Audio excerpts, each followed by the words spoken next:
empty the chamber on them. And how do you do that? We're 6 seconds, 8 feet, everything you got. Everything you got. Turn that shit up. Let's go. Welcome to the Morning Scoop for Wednesday, August 3rd. Football is here. We've made it. We've lasted the entire offseason. We now have football. Camp is opening. Camps for some of the early season teams like Florida State have already been ongoing for a few days. They're already in pads. Ohio State officially opens up today. They're going to have a couple of practices in just uppers, spider shells where they're not really in full pads. And then after the acclimation period, they'll be in full pads. And it'll be time to get ready to play Notre Dame. So this is going to be unbelievable. We're excited about it. That being said, as always, thank you. We are thankful for and grateful for everybody that subscribes to our Buckeye Scoop YouTube channel, that subscribes to our website. We are growing. It is the season to subscribe to get the inside information inside the WAC. If you enjoy this video, please leave a like. Comment, what is the biggest training camp battle that you're looking forward to? Is it Jack Sawyer versus Zach Harrison at defensive end? Is it one of the defensive tackles? Is it who's the number 3 wide receiver? There are some really intriguing battles. Really excited to talk about them with my compadre Nevadabuck. But leave us a like on this, please, on YouTube. It does a huge amount to our algorithm. If you are listening to this on Apple, just leave us a 5-star review. Helps people find the show. It bumps us up the rankings, so we appreciate you guys so much. Thank you guys for all you guys do. We can't do without you guys, so appreciate you guys. So with that being said, bring my good friend Nevadabuck. Nevada, how are you today? Doing great. It's opening day of camp. It's been a long off season, and it's like the best time of the year when football's back. It just makes me. It puts a smile on my face for the next 6 months, and then I'm sad until football's gone again. So I'm really excited. Yeah, I'm with you. Football dominates my life. I love having NFL Sundays are huge. College football Saturdays are huge. Like it's just it soaks up so much of your time. It's so enjoyable. It's so fun to just relax and enjoy these games. And I'm excited for this team because there are some knowns. The C.J. Strouds, Trey Hendersons, Jackson Smith-Njigba's. There's the unknowns. Jim Knowles. What will his defense look like? What will his plan be to stop Notre Dame, who surely is going to try to run the ball down our throats? Excuse me. Nevada, what are some of the things that you are looking forward to hearing about from inside the Woody Hayes over the next 3 weeks? Well, the biggest thing that I'm excited about, and I know everybody's got their own different things, but the Jim Knowles impact on the defense, and can this translate from all this big talk in the offseason, a lot of it coming from me, and can it translate into a coherent, logical defense that plays intelligently, that's able to stop this prolific Ohio State offense in the fall, and then obviously the opponents. But every day they're going to go up against one of the best offenses in the country. When you talk about an offense that's got players like Trey Henderson and C.J. Stroud and Jackson Smith-Njigba and DeJuan Jones and Paris Johnson, you just go right down the list. I mean, we're going to score on everybody. So the question is, can we get stops? Can Jim Knowles come in, and this is the first time he's ever coached this amount of talent before? Can he make this OSU defense, which looked so lost last year, can he toughen them up? Can he blitz opportunistically?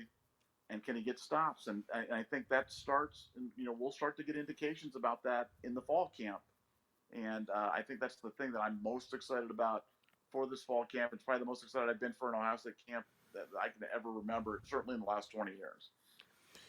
Yeah, I think, the only one that could probably touch it is when, probably Jim Tressel might have taken over, but that wasn't really as big of a splash hire as Urban Meyer taking over in 2012. Obviously, in 2012, Urban Meyer takes the reins of a 6-7 outfit that really looked rudderless. Luke Fickell's 1 year. We had a freshman quarterback, Braxton, who took his lumps, and then Urban was able to right the ship to a 12-0 season in 2012. And that was probably about as new of a coaching staff as we've had. I mean, something that was interesting is Ryan Day didn't hold back when it came to firing some guys on staff. He cleaned house on defense, minus Larry Johnson. We have a new offensive line coach. Nevada, in your history of covering Ohio State over 30 years, what's it like when these coaches get together? They start to bond through camp. The cohesion, kind of the chemistry that has to develop. What's it like? Well, I think for these guys, it's really going to be interesting because a lot of them are coaching for the first time at a program like Ohio State. So getting used to the pressures that come from being at a place like Ohio State where you're under the microscope constantly. You've got perfection's almost expected from you. You give up one touchdown or have one bad game, and people are calling for your head. So this is a totally new experience for a lot of these guys. It's going to be a little bit overwhelming, but I think that that's what makes it so exciting. And I think the good news is you've got a guy like Ryan Day who's got a few years under his belt. You've got some of the veterans like Larry Johnson there, but like you said, you've got almost a whole new staff on one side of the ball. And the good news is you can only go up because it was as bad as it could get last year defensively. And I think they're going to make some big changes. I think they're going to make a big impact, but they're going to be a little bit like deer in headlights the first time they run out there. And the first game doesn't get any bigger than Notre Dame, so it's under the lights playing Notre Dame first time ever in the horseshoe. It's going to be an exciting time for everybody, but certainly for the coaching staff. Yeah, and I know Ryan Day. He's heard enough about Michigan running for 296 and Utah running all over. So I'm sure they're ready for Notre Dame to try to run the ball, shorten the game. It's the only real chance they have against our offense is to keep them off the field. So it's going to be really interesting to see how much of the 4-2-5 defense we see versus a traditional 4-3. Because you're going to have to load up. If they go two tight ends, you can't have five DBs out there. You're going to get trucked. But something else that I think will be interesting to look towards is, there's been a lot of hype about the jack position, the 3 down. Don't think we'll see much of that against Notre Dame. But what position battles are intriguing to you? Obviously, backup quarterback is a hot topic. The third wide receiver is a hot topic. What are some of the more intriguing position battles as we head into the first week of training camp? Well, for me, top of mind is the safety position. You've got you know that's kind of a key to the Knowles defense, and he loves to feature the safeties in a lot of different ways. And from that towards that end, you've got a kid in Tanner McAllister who's coming from Oklahoma State. Um, it's a guy that's familiar with the system. Played very very well under it, but never played at this level before with these types of guys. You've got a Josh Proctor coming off an injury. We all know what he can do. When he's right physically, when he's right mentally, we all know what he can do. And then you've got kids like Kai Stokes. Where does he fit? We saw him flash big time in the spring game. Where does he fit into this whole equation as well? Because he's a guy that I'm picking as my defensive breakout player of the year, along with Jordan Hancock. I think the breakouts are going to come from guys on the defensive backfield, but Kai's a guy that I love everything about his game. He looks like an upperclassman. Frankly, he looks like an NFL player, and I think he's going to make a huge impact. But that safety battle is going to be something I'm going to keep an eye on because I think that we're only going to go as far as our safeties take us, and I think that's a position the Ohio State fans should be keeping a careful eye on. Yeah, I mean, I think that it's a great pick. I mean, for me, the position that I think is the weakest on the team and needs to show the most, I mean, it's right up the middle. It's the D tackles and linebackers for me. I think that finding pressure players and guys that are hard to block on the interior is going to be one of the things in camp. Jerron Cage is a 6-year guy. Teron Vincent's back. I mean, these guys are really old players, and they've been average, and that's probably putting it lightly, probably below average if you want to be honest. But we need to see if those guys can hold off, Tyleek and Mike Hall. Like, I think Mike Hall, there's been a lot of rumblings about him, and these young sophomores are ready to bite. You talk about Jack, talk about JT2 Maloau. I mean, you get guys that are, they want spots. They want to play. A lot of those guys coming down the stretch didn't get the playing time they wanted. And it's not like the guys that we had out there that are basically, almost all back, were producing. Zach Harrison's back. I mentioned the 2D tackles are back. We lost Haskell, we lost Tyreek Smith, but these young guys didn't play at all down the stretch. I mean, they were holding these guys for ever and ever and ever. I think they were playing like maybe 3 plays in the game, and it's just it'd be interesting to see if Jim Knowles coming in kind of resets the deck when it comes to maybe some of these older guys and saying, hey, we got to get these guys going. And it'll be interesting to see, if Larry's still, he's tended to play veterans over young guys, and that's been like a thing that's been throughout his career. But it'd be interesting to see if he goes with some of the young guys, if they get a little bit more burn, because I know these guys want to start and they're ready to play. Offensively, what do you want to see? What are you expecting to see? What are your thoughts on some of the backup battles, especially at receiver, running back, quarterback? Take me through that, Nevada. Well, the backup quarterback position is really kind of an interesting one, just because your own, every time Ohio State's won a national championship or in any season, the backup quarterback has to come in at some point during the season and make a big play. And that's been true. That was true in '68. That was true in '02. That was true in 2014, 15, whatever you want to call it. Um, you know, big time. So I think that position right there, we've got Cal McCord and Devin Brown, and competing. Yeah, I thought Kyle looked better than I thought that he would in the spring game. I thought he'd really kind of stepped it up, and it'll be interesting to see how that translates into the fall. I've been hearing really good things about Devin. I think he's a guy that people are really excited about at the Woody Hayes.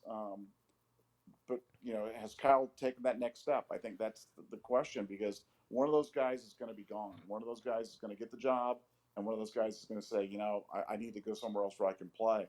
So I think that's kind of a do or die type of backup situation with CJ at the helm. And so I think that's the thing that I'm going to be keeping my eyes on, is who's getting the first run when they run out the second teams, and when they're out there, who's able to move this prolific Ohio offense, up and down the field. Will it be Brown? Will it be McCord? And I'm looking forward to the battle. Yeah, and in the quarterback position, it's like the ultimate high stakes poker, because if you're not the backup, do you consider leaving? And after spring ball, when CJ Stroud's playing for the Houston Texans or wherever he ends up, he's going to end up. You got two guys in a battle, and it's going to end up being like Haskins and Joe Burrow. The loser's probably going to take off and go start at an SEC school or a high end school, and the rest is history. But I'm fascinated by the depth at wide receiver. Obviously, I think we're in agreement. The top three guys, to anybody with eyes, is obviously Jackson Smith-Njigba, the number one receiver in the country. Marvin Harrison is probably a top 5 receiver in the country. And then Emeka, who was the number one player in his class at wide receiver, was outstanding in the Rose Bowl. And one great thing about the Rose Bowl is that a lot of these kids that are back, it was like the Rose Bowl team, like everyone's back because all the seniors sat out except for Thayer. So it's like that whole team, it was kind of like watching like a spring game, a more exciting spring game, basically, because it was all underclassmen. But talk to me a little bit about some of the guys. You've talked about Jaden Ballard, talked about Julian Fleming. There's some other young guys, but talk to me a little bit about that receiver room, and who do you like for that third receiver spot? Well, let's talk to Julian Fleming. Julian Fleming is a guy that when you talk to people at the Woody Hayes, they've been really excited about, and that hasn't always been the case. He came in with a lot of hype, has had some nagging injuries, has just never been able to kind of find his time, and I think people were questioning whether or not he had it. He looked a little stiff out there, and I've heard for the first time that he's 100% healthy right now. He's moving fluidly. His testing times have been off the chart. And for a guy like that, if he comes in and balls out in the fall, he could be in line for some big time playing time, because Stroud's going to be throwing the ball 40, 50 times a game, and he's going to have a chance to catch a lot of balls if he's able to do that. And I think that's the guy that I'm probably most excited to see, because those other guys are established. And as you said, the curse of the Rose Bowl was all those upperclassmen sitting out and not having a chance to see Olave and Wilson, et cetera, et cetera, et cetera, again. But the benefit was a lot of young guys got playing time in a big game. And that, make no mistake, that was a big game. I know people like to talk about these bowl games like the bowl games don't matter and who cares and it's only national championship or bust. Well, I was there at the Rose Bowl, and let me tell you what, that was I'm not saying it was the most memorable game I've ever been to, but it was memorable, and it was fun, and it was exciting, and the team was genuinely excited when they won that game. And winning a Rose Bowl is never going to not be exciting. And I think that's going to, teams that miss out on the bowl experience, miss out on those extra practices, miss out on having a game like that, miss out on finishing the season on a win, really miss out on a lot.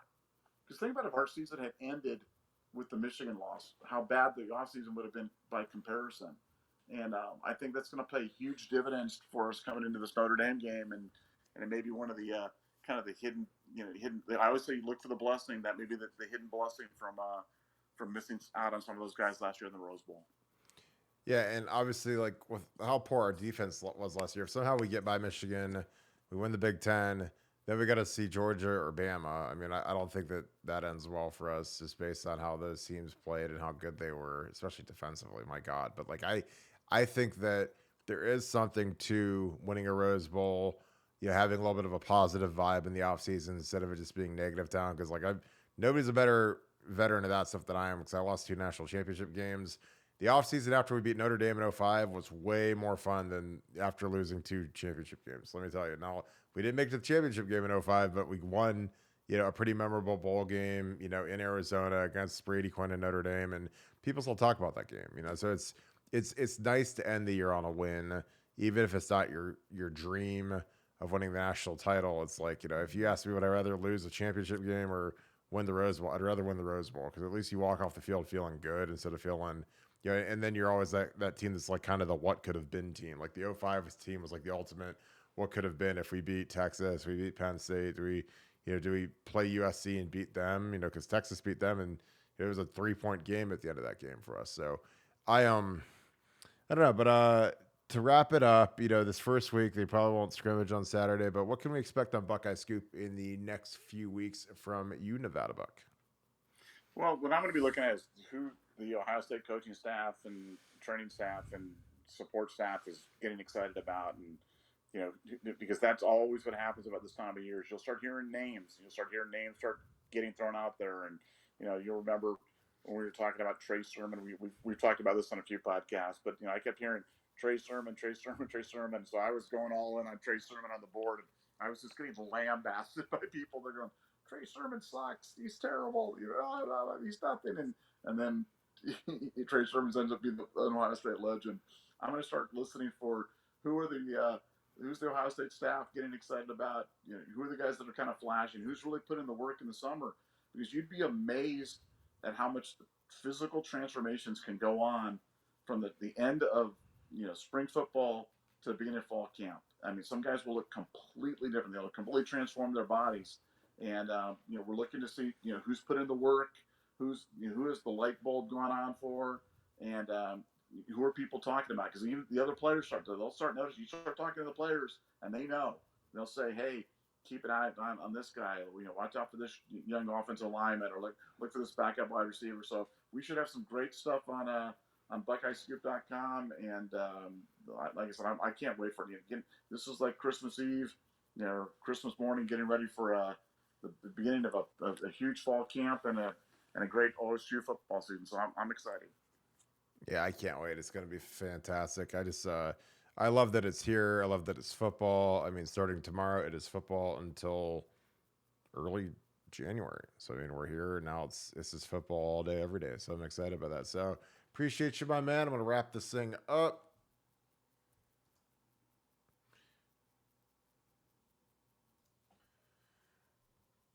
We appreciate you guys. This has been my mic down here. Sorry, I had to fix something up real quick. We appreciate you guys. This has been a great show. The board is on fire. Oh my Lord. We've got the most active board in the Ohio State football community. Inside information galore. Campus here. So if you guys want to know what's really going on inside the Woody Hayes, BuckeyeScoop.com, the only place to be. We appreciate you guys as always. Thank you so much, Buckeye Nation. Thank you, Scoop family. As always, go Bucks. We will see you on the boards. Have a great rest of your day.